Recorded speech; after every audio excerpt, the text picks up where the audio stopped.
నిరుద్యోగుల సమస్యల కోసం నిరంతరం పోరాడతానని పీడీఎఫ్ ఎమ్మెల్సీ అభ్యర్థి కెఎస్ లక్ష్మణ్ రావు అన్నారు. ప్రజల కోసం, ప్రజా సమస్యల కోసం పోరాడతానని చెప్పారు. 27వ తేదీన 1వ నెంబర్ బ్యాలెట్పై ఓటు వేసి గెలిపించాలని కోరారు.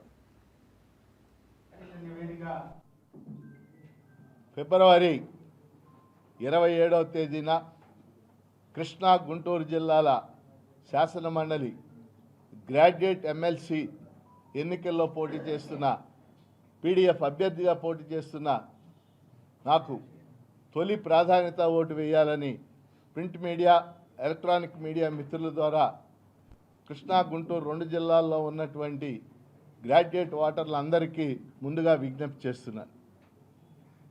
ఈ ప్రచారం ప్రారంభమైంది.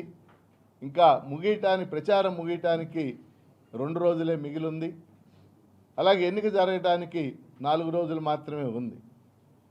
ఈ సందర్భంగా ఒక 4-5 అంశాలు మీడియా ద్వారా ప్రజలకు తెలియచేయాలని భావిస్తున్నాను.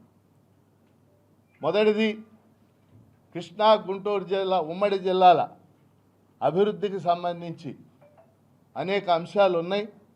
ఆ అంశాలన్నిటిలో కూడా నేను పనిచేస్తానని తెలియజేస్తున్నా. ముఖ్యంగా ఈ అభివృద్ధికి దోహదపడేటటువంటి పల్నాడు జిల్లాలో వరికిపూడి సెల ప్రాజెక్టుకు సంబంధించి కానీ, అలానే